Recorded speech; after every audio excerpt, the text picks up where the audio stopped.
सह वीर्यं करवावहै तेजस्विनावधीतमस्तु मा विद्विषावहै। ॐ शान्ति शान्ति शान्ति। शङ्करं शङ्कराचार्यं केशवं बादरायणं सूत्रभाष्यकृतौ वन्दे भगवन्तौ पुनः पुनः। ईश्वरो गुरुरात्मेति मूर्तिभेदविभागिने व्योमवद्व्याप्तदेहाय दक्षिणामूर्तये नमः। ॐ शान्ति शान्ति शान्ति। दूसरा अध्याय 31वां श्लोक।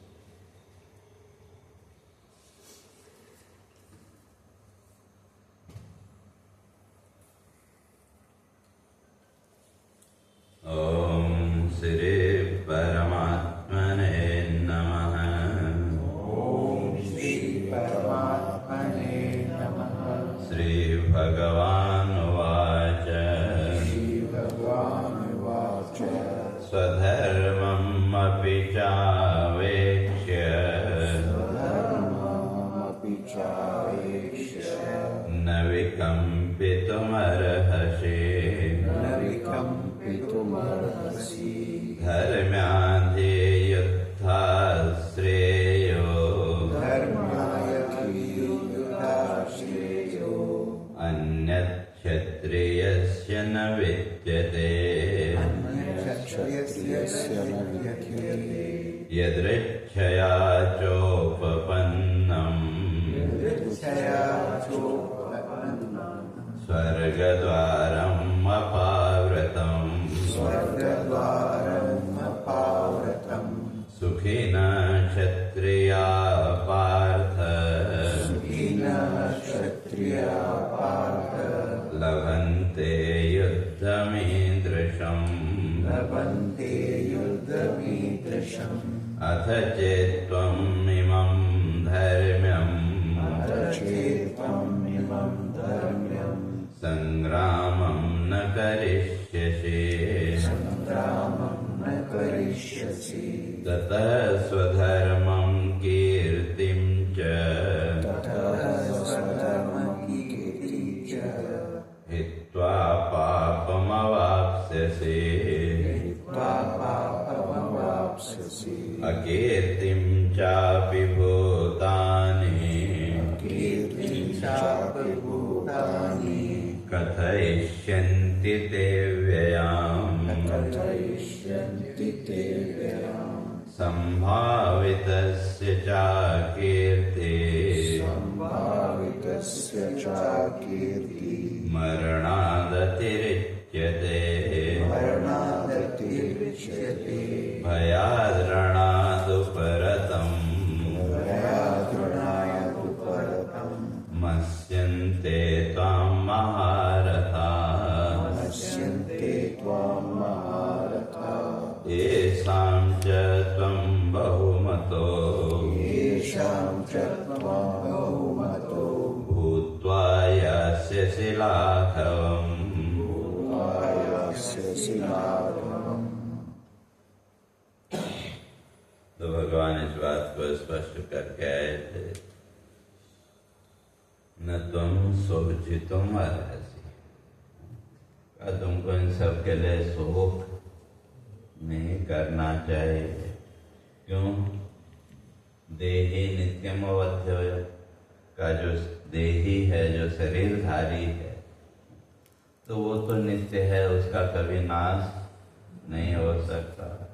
और ये जितने भी शरीर हैं ये तो परिवर्तनशील, इसका तो नाश होना ही है।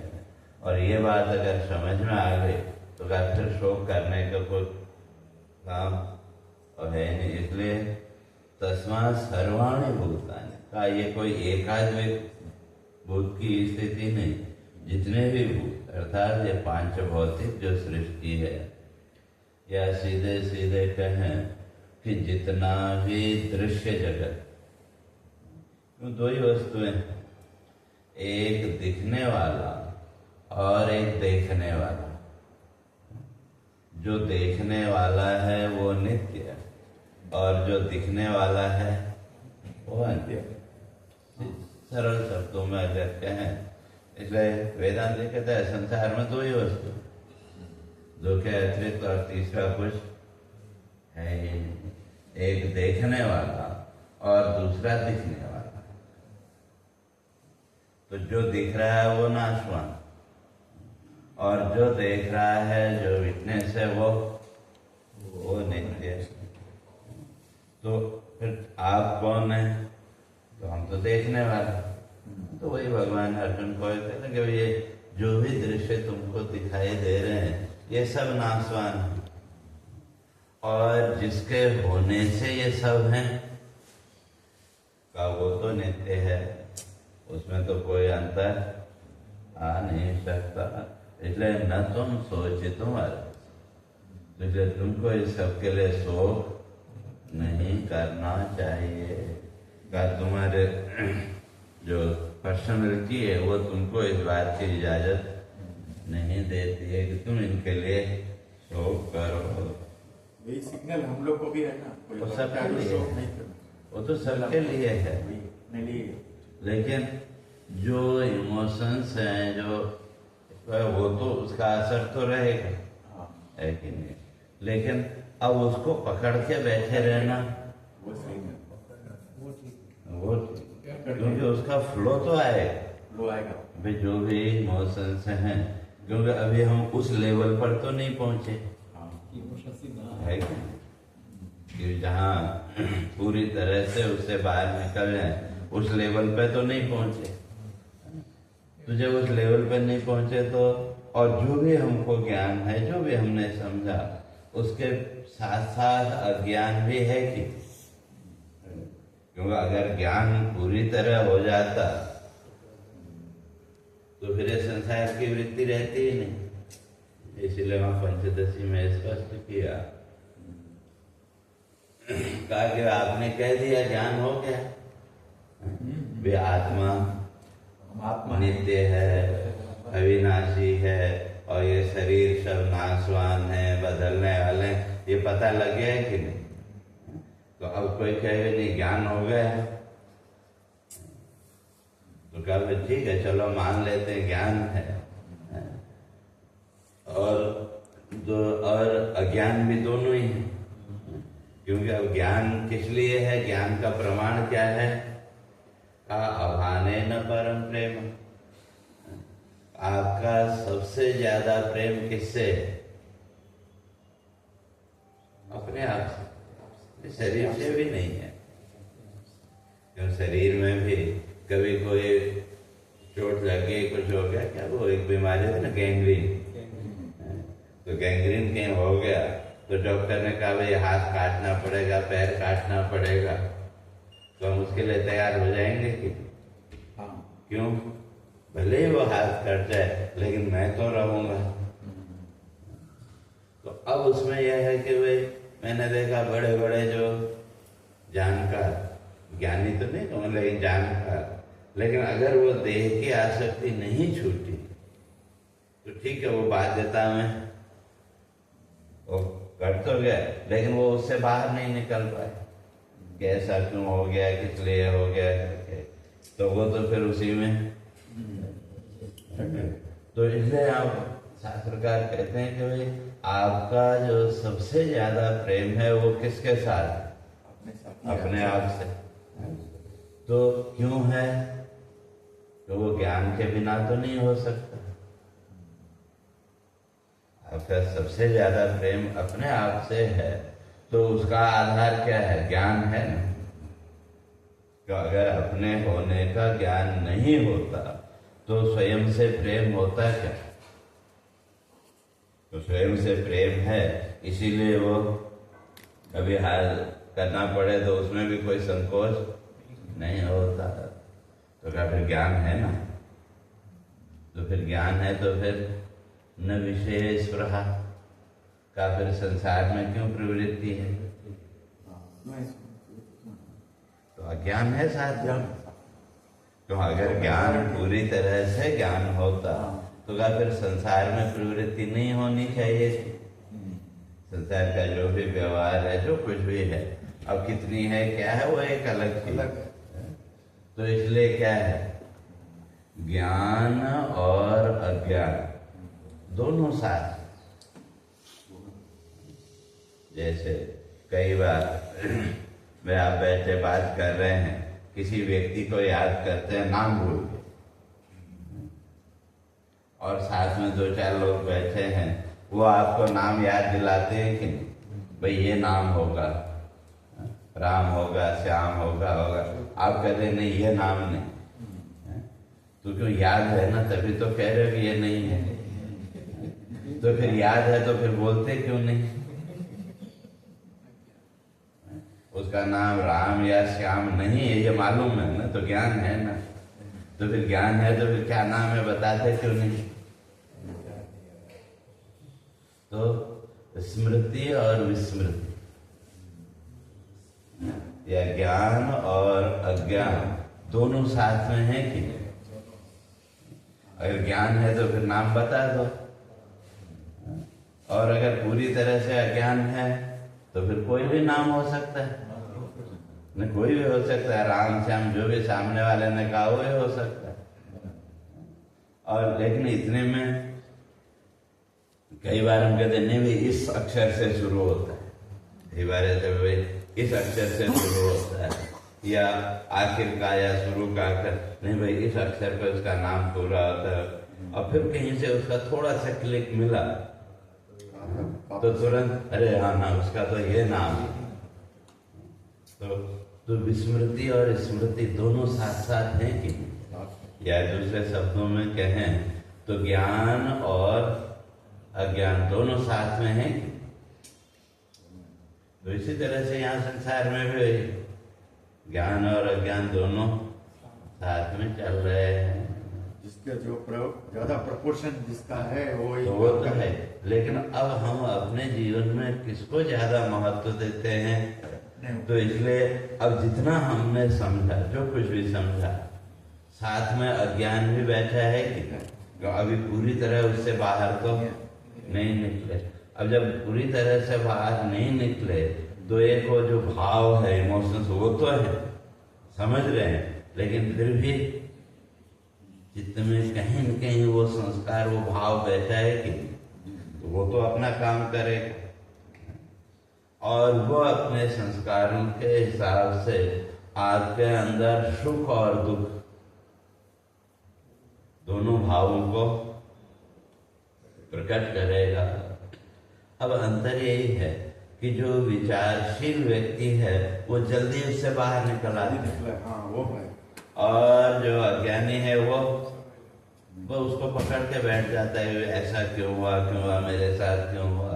वो उसी एक बात को लेकर के जीवन भर होता ही रहता है, सारे दिन नहीं, दिन भर में होता है, फिर थोड़ा बाहर जाते हैं समझ के भाई। तो वही है, तो इसलिए भगवान भी यहाँ कह रहे हैं न तुम सोचे तुम्हारे से, तुमको इसके लिए शोक नहीं करना चाहिए, अर्थात ये समझ करके उस शोक से तुम अपने आप को बाहर निकालो। और नहीं निकाल सकते तो फिर तुम्हारे पास कोई ऑप्शन तो है नहीं।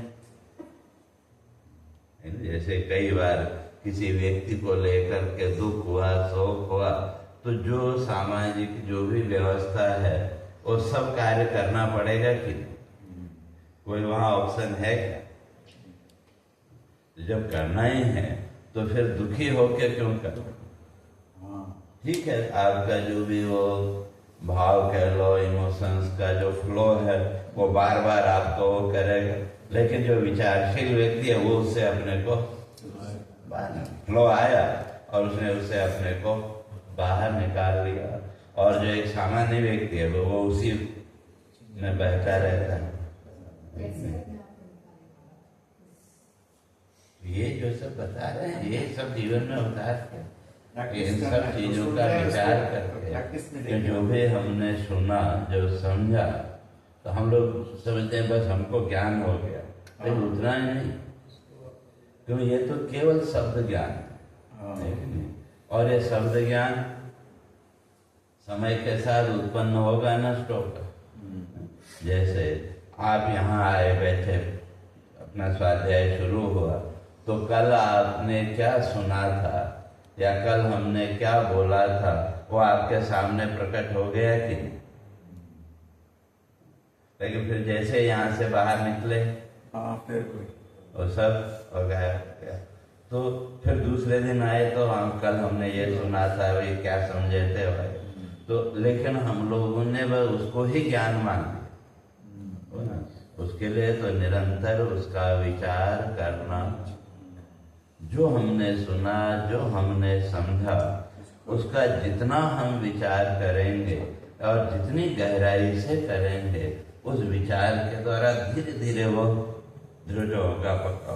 और जैसे जैसे वो दृढ़ होगा, तो जितने अंश में वो दृढ़ हुआ, जितने परसेंट, उतने परसेंट में ये जो अज्ञान का जो फ्लो है वो उतना परसेंट कम होता चला जाएगा। तो फ्लो एकदम से खत्म हो जाएगा ऐसा नहीं है।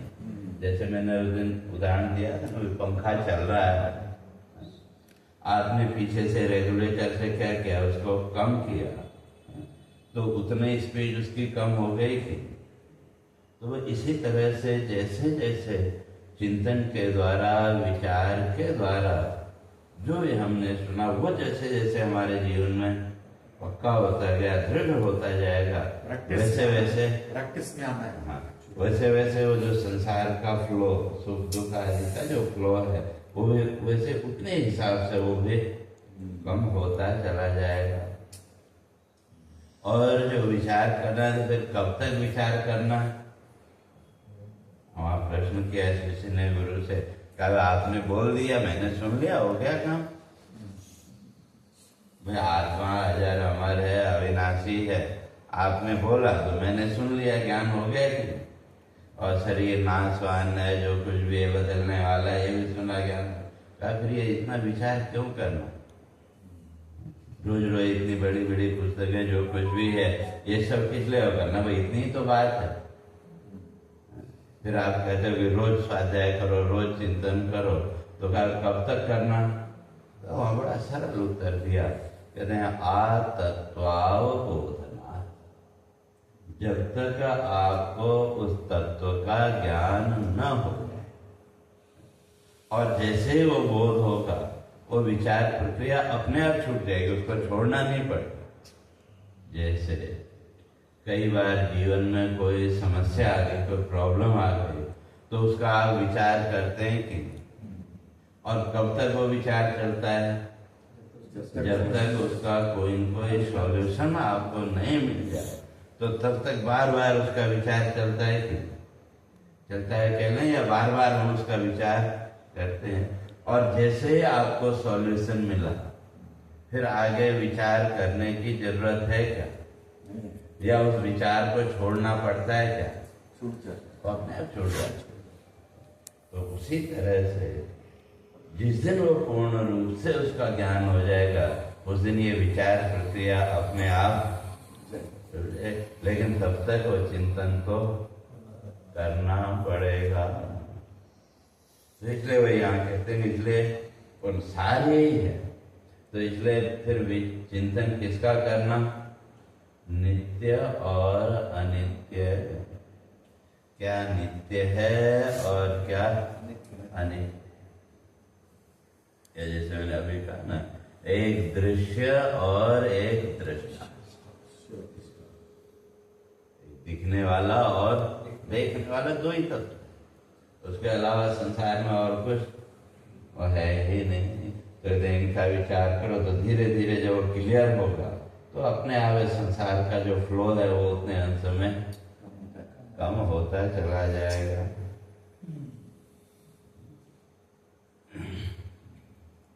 तो इसलिए कहते हैं न तुम सोच तुम्हारा से, इसलिए तुमको ये शोक नहीं करना चाहिए।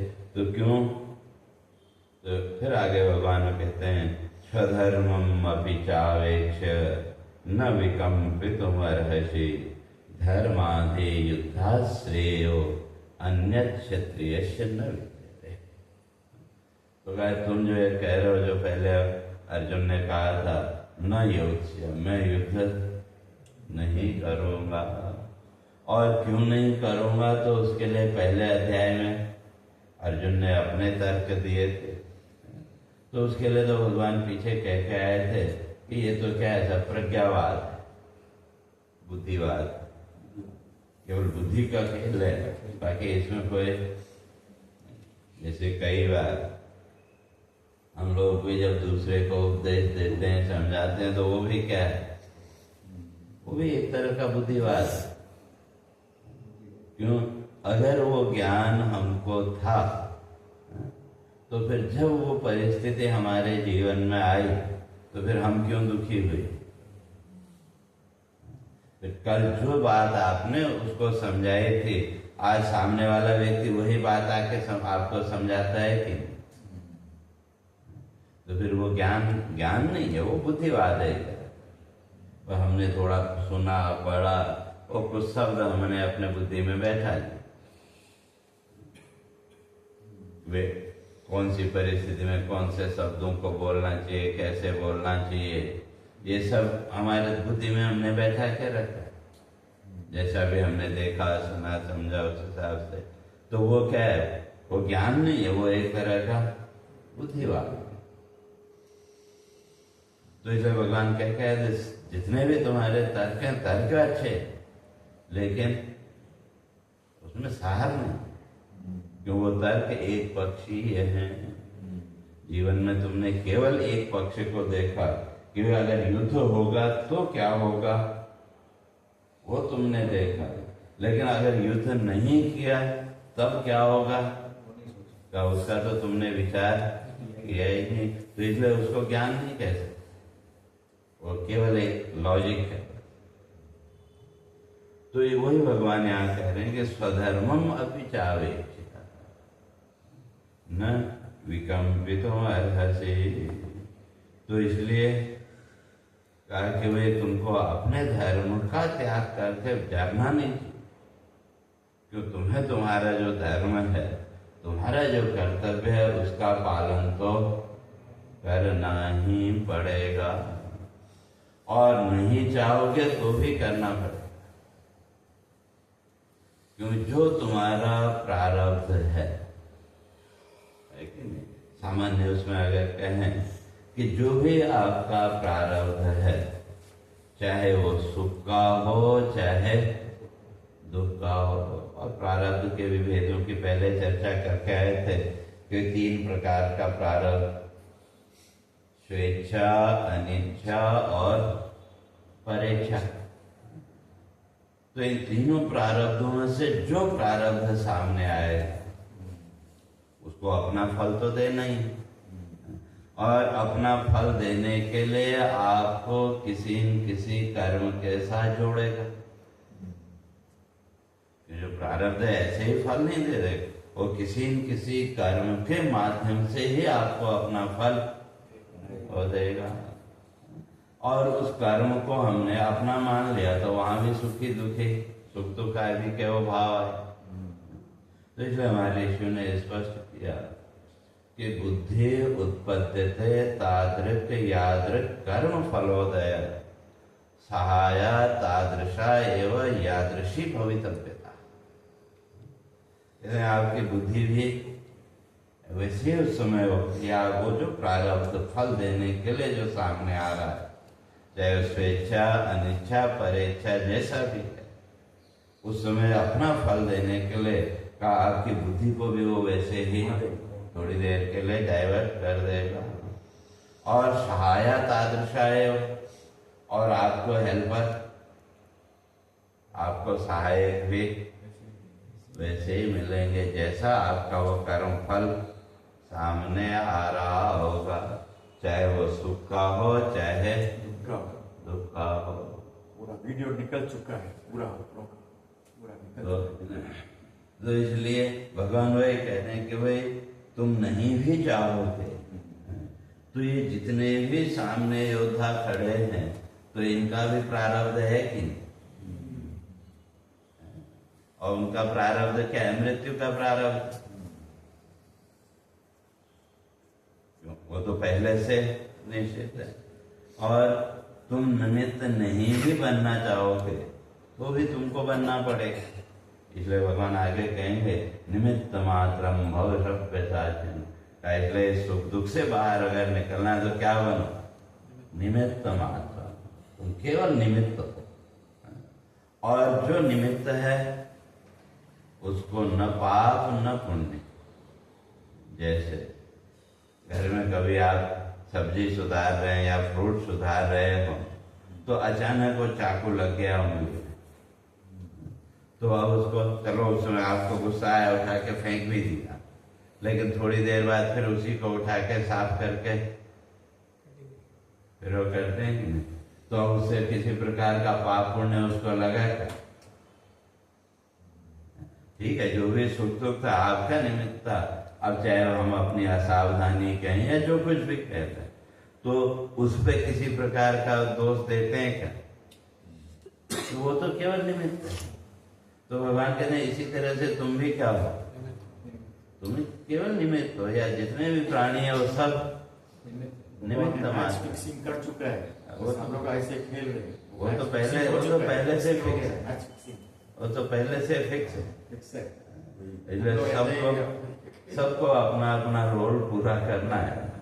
बस अब इतना ही है कि हम अपने उस रोल को कितनी ईमानदारी से पूरा करते हैं, पर वही हमारे हाथ में है। उसके अलावा मनुष्य के हाथ में कुछ भी नहीं। अब रोल तो पूरा करना है। अब उस रोल को अटैचमेंट के साथ करते हैं या डिटैचमेंट के साथ, तो इतना ही। जो भी हमारा रोल है, हम जहां भी हैं हर जगह का रोल अलग अलग है। तो उस रोल को कितने ईमानदारी से हम करते हैं उसी का महत्व है। तो इसलिए भगवान यहाँ और कहते हैं, कहा कि भाई निमित्त तो तुमको बनना ही पड़ेगा। इसलिए लास्ट में 18वें अध्याय में जो कल भी चर्चा है ना, अंत में भगवान वही कहते हैं यद अहंकार आश्रित्य नयोस्येति मन्यसे। अगर तुम ये सोचते हो अपने अहंकार के कारण कि न योग से मैं युद्ध नहीं करूंगा, तो तब भगवान कहते हैं कि भाई वो भी नहीं हो सकता है। क्यों? कि प्रकृति स्वाम नियोक्ष्यति। तुम्हारी जो प्रकृति है वो तुमको फिर खींच के यहाँ ले आए। इसलिए मिथ्ये से व्यवसायस्ते प्रकृति स्वाम नियोक्ष्यति। कदा यह तुम्हारा व्यवहार या जो भी तुम कह रहे हो ये सब क्या है? मिथ्या, झूठा ही। क्यों? प्रकृति स्वाम नियोक्ष्यति। तुम्हारी जो प्रकृति का स्वभाव, तुम्हारा जो स्वभाव है, अर्थात तुम्हारे वो जो जन्मजात जो गुण है वो, और फिर यहाँ जो तुमको संस्कार मिले ये तुमको फिर यहाँ खींच करके ले आएंगे। तुम इससे बच नहीं सकते। तो उसी तरह से यहाँ भी उसी बात को कहते हैं कि स्वधर्मम अपि चावेक्ष्य। तो अपने धर्म की तुमको उपेक्षा नहीं करनी चाहिए। और न विकम्पितुम अर्हसि। और अपना जो धर्म पालन है का, उस धर्म पालन में तुमको किसी प्रकार का भय नहीं होना चाहिए। और तुम्हारा धर्म क्या है? तुम क्षत्रिय हो, तो क्षत्रिय होने के नाते तुम्हारा धर्म क्या है? अगर कुछ चीज गलत है तो हाँ, जो समाज में, क्योंकि जो राजा या क्षत्रिय हो किसके लिए? भाई समाज में जो गलत है उसको दूर करने, तो समाज को सुखी और समृद्ध बनाने के लिए जो भी राजा या जो भी सुरक्षा व्यवस्था जितनी भी है वो किसके लिए? तो अगर सब लोग ईमानदारी से अपनी ड्यूटी अगर करें तो गवर्नमेंट आज सुरक्षा में जितना खर्चा करती है तो उसकी जरूरत पड़ती क्या? तो इसलिए वो जितनी भी सुरक्षा व्यवस्था है वो किसके लिए? जो समाज की जो व्यवस्था है वो समाज के नियमों के अनुसार और चलती रहे, उसमें कोई गड़बड़ न करे, उसके लिए ये सारी सुरक्षा व्यवस्था है। तो इसलिए वो सब क्षेत्रीय है कि नहीं, वो क्षेत्रीय का कर्तव्य है। तो इसलिए भगवान कहते हैं कि भाई तुम्हारा जो कर्तव्य है वो क्या है? समाज को सुरक्षित करना और समाज को दुष्ट व्यक्तियों से बचाना। और जितने भी तुमने तर्क दिए वो तुम्हारे तर्क एक पक्षी है। भाई युद्ध होगा तो तब क्या होगा वो तो तुमने सोचा, लेकिन अगर युद्ध नहीं हुआ तो तब क्या होगा वो तुमने नहीं सोचा। तो उसके लिए एक छोटा सा एग्जाम्पल है कि भाई जो राजा अपने राज दरबार में अपने ही परिवार की बहू का वस्त्र हरण कर सकता है तो फिर समाज की क्या स्थिति होगी? जब राजा ही ऐसा करेगा तो फिर तो प्रजा तो उससे आगे बढ़ के ही करेगी, क्योंकि वो उनके लिए क्या हो गया? एक एग्जाम्पल हो गया, उसने ऐसा किया। तो फिर समाज में कहीं कोई सुरक्षा रहेगी क्या? तो इसलिए युद्ध करो ना, ऐसे जो आचार भ्रष्ट जो है का उसको वहां से हटाना ऐसे तो हर एक नागरिक का कर्तव्य है, लेकिन वो अधिकार कुछ विशेष लोगों को दिया है समाज की व्यवस्था को चलाने के लिए। जैसे हमारे यहाँ क्षेत्रियों को वो व्यवस्था होती, क्यों अब अगर हर कोई वो करने लगे तो तब भी अब व्यवस्था हो जाएगी। तो इसलिए वो जो सैनिक है या वो जो क्षेत्रीय है तो उसकी ड्यूटी क्या है? समाज को व्यवस्थित रखना। तो ये भगवान कह रहे हैं इसलिए तुम्हारा धर्म क्या कहता है? तुम्हारा धर्म यही कहता है कि ये जितने भी दुष्ट प्रवृत्ति के लोग हैं इनको सही रास्ते पर लाना, और अगर सही रास्ते पर नहीं आते तो फिर तो इसीलिए शुरू में स्पष्ट किया कि आततायनम मायांतम एवं हन्य। भगवान आगे कहेंगे कि ये सब क्या है, कौन है? ये सब आतताई। आतताई माने टेररिस्ट। क्यों? तो टेररिस्ट कौन है? तो 6 आतताई मान है। अग्निदो गर्दश्चैव परद्रव्यापहारिणः, का आग लगाने वाला, किसी को विष देने वाला, और परद्रव्यापहारिणः, दूसरे के धन का हरण करने वाला। तो ये सब क्या है? भगवान कहते हैं ये सब आतताई। आतताई सीधे सीधे क्या है? तो आतंकवाद। क्यों? ये समाज में आतंक के अतिरिक्त और कुछ नहीं करेंगे। और उसी तरह से भ्रूण हत्या करने वाला, अब आजकल तो बहुत हो गया, तो उसको भी भगवान ने वहाँ हमारे शास्त्रकारों ने उसको भी टेररिस्ट माना, उसको भी आतंकवादी माना। तो इसलिए कहते हैं ये जो आतताई है, और ये कोई भी हो, गुरु हुआ बाल वृद्ध हुआ, चाहे वो गुरु हो, चाहे बच्चा हो, चाहे बूढ़ा हो, कोई भी हो, तो उसके लिए हमारा जो शास्त्र कहता है वो क्या कहता है? का आततायनम हन्याद एवं विचार। का ऐसा व्यक्ति अगर सामने आए तो उसको बिना कुछ विचार किए उसको मार दो। तो क्यों? अगर तुमने अपने व्यक्तिगत मोह आदि के कारण अगर उसकी रक्षा की तो वो न जाने कितने लोगों को नुकसान पहुंचाए, और अगर तुमने उसको नष्ट कर दिया तो इतने लोगों के जीवन की रक्षा होगी कि? तो इसलिए हमारा शास्त्र उसको पुण्य मानता है, उसको पाप नहीं मानता। योगी अभी वही तो कर रहा है। उड़ा रहा है बिना सोचे समझे उड़ा रहा है। इसलिए आतता है ना मायांतम एवं। तो इसलिए भगवान यहाँ कहते हैं कि ये अब तुम्हारे पीछे हटने का अब काम नहीं, क्योंकि जितने भी सामने खड़े हैं ये सब क्या है, ये सब आतता है। और उनका जो साथ देने वाला वो भी आतता है। और ये सारे लक्षण अगर देखो तो कौरवों में घटित होते, लाक्षागृह में जलाने का षड्यंत्र किया, तो ठीक है भीष्म आदि जो भी हैं विरोध किया, लेकिन उसके विरोध में कुछ बोले नहीं तो उसको भी तो सहमति मानना पड़ेगा कि नहीं। और भीम को विष और राज्य का हरण,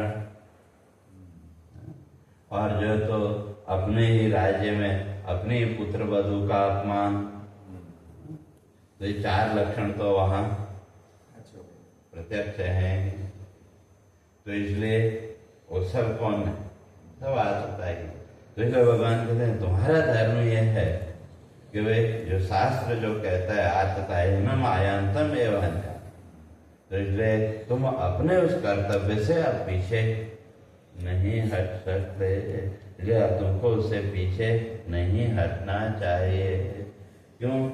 क्या कि वे जो क्षत्रिय है धर्माधि युद्धाश्रेयो अन्य क्षत्रिय से न विद्यते।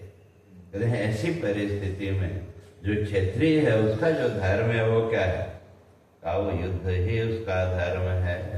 तो इसलिए उस युद्ध से बड़ा इस समय तुम्हारा और कोई धर्म नहीं हो सकता, इसलिए तुमको इससे पीछे नहीं हटना चाहिए। और रही बात कि भाई इससे क्या मिलेगा, हमको तो फल चाहिए ना। अगर तुम चाहते हो कि भाई इससे क्या मिलेगा, तो उसका उत्तर भगवान देते हैं यदृच्छया चोपपन्नम स्वर्ग द्वारम अपाव्रतम सुखिनः क्षत्रिया पार्थ लभन्ते युद्धमीदृशम्। कहते हैं ऐसा युद्ध तो का बड़े सौभाग्य से व्यक्ति को मिलता है कि भाई इतना बड़ा, और वो तो महाभारत का जो युद्ध है वो तो धर्म युद्ध, उसका नाम ही धर्म युद्ध है। शुरू में धर्म क्षेत्र कुरुक्षेत्र जो संबोधन धृतराष्ट्र ने किया, तो पांडवों के लिए तो वो क्या है, धर्म क्षेत्र है, धर्म युद्ध है। और कौरवों के लिए कुरुक्षेत्र है, क्योंकि कौरव जो युद्ध कर रहे हैं वो किसके लिए, अपने वैभव के लिए, क्योंकि हमारी जो सत्ता है वो। और पांडवों की ओर से जो युद्ध का प्रयोजन है वो क्या है, धर्म की रक्षा।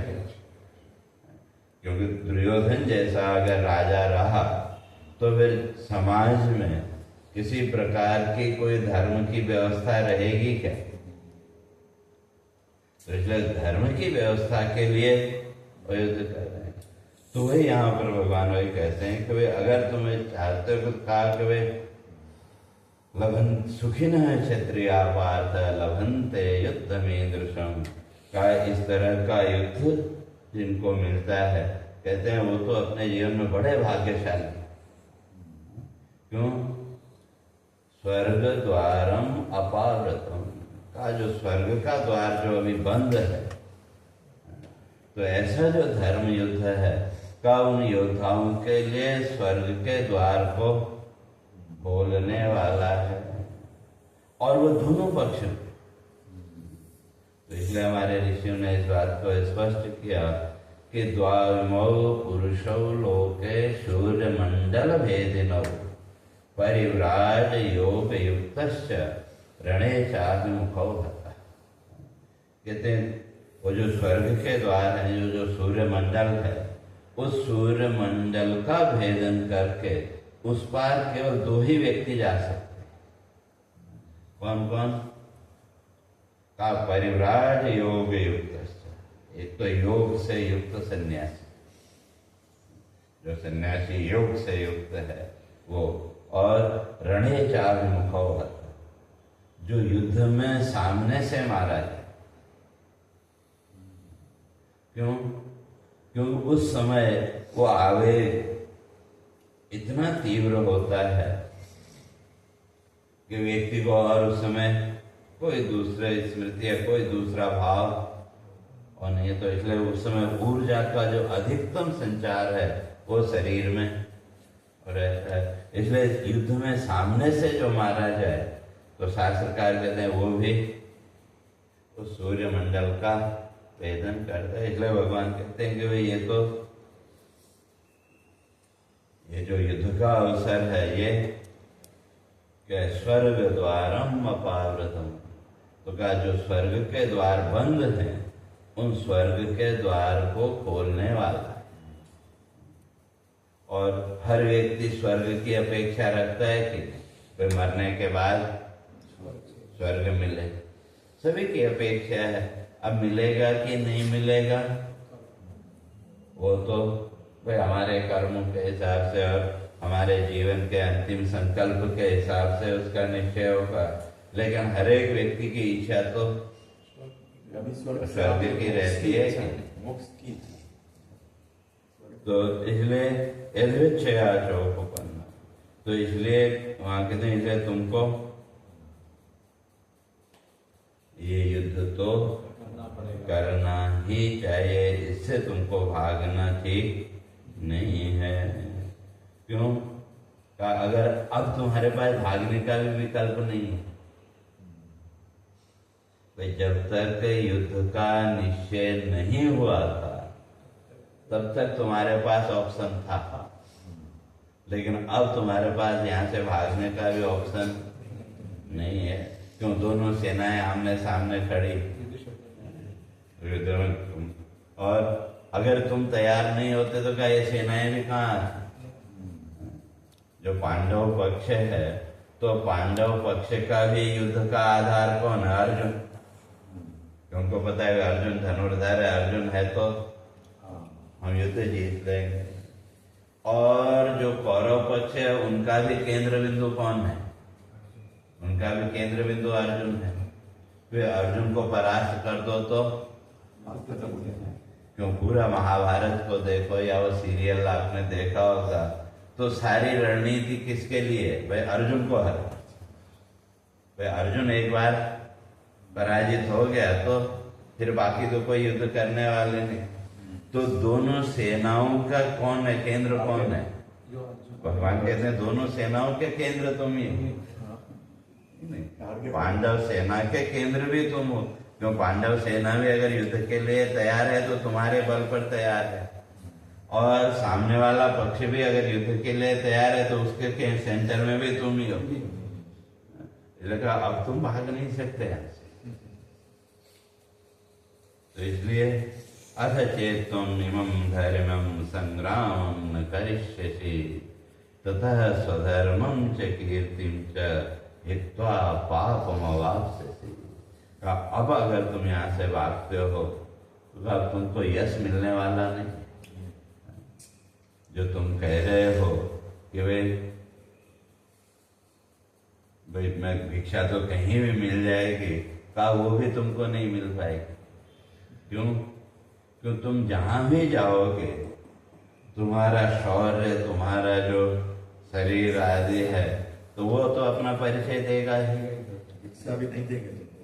और भिक्षा लेने गए भी तो ठीक है भिक्षा भी मिलेगी, लेकिन साथ में दो ताने भी तो सुनने को मिलेंगे कि कटा है नहीं कैसा कायर भाई इतने लोगों को करा दिया और वहां से युद्ध से भाग गया, इस तरह के तरह का।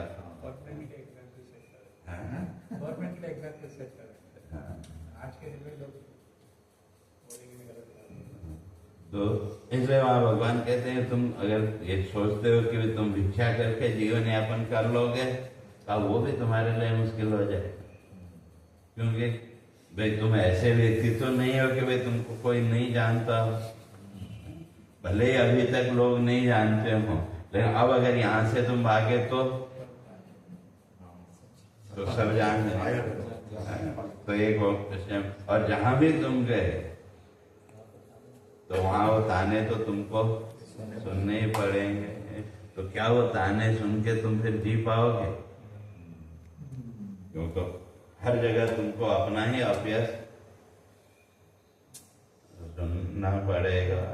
तो इसलिए वे कहते हैं, इसलिए तथा स्वधर्मम कीर्तिम चहित्वा, का तुम एक तो अपने धर्म का भी त्याग करोगे, और जो तुम्हारा यश, जो तुम्हारी कीर्ति अभी तक बनी हुई है, तो वो कीर्ति भी तुम्हारी नष्ट हो जाएगी, और उसकी जगह तुमको अपयश ही सुनने को मिलेगा। तो ऐसी स्थिति में तो फिर तुम्हारा जीना ही मुश्किल हो जाएगा। तो इसलिए कहा कि भाई युद्ध तो तुमको करना ही पड़ेगा।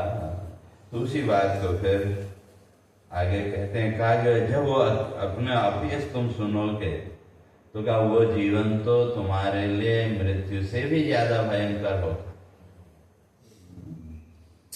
मृत्यु ने तो एक बार तुम, लेकिन जब तुम अपना अपयश सुनोगे तो रोज वो मृत्यु तुमको सामने दिखेगी कि नहीं, तो क्या वो तो उससे भी तुम्हारा जीवन मुश्किल हो जाएगा। तो कैसे, तो उसकी चर्चा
सूत्रभाष्य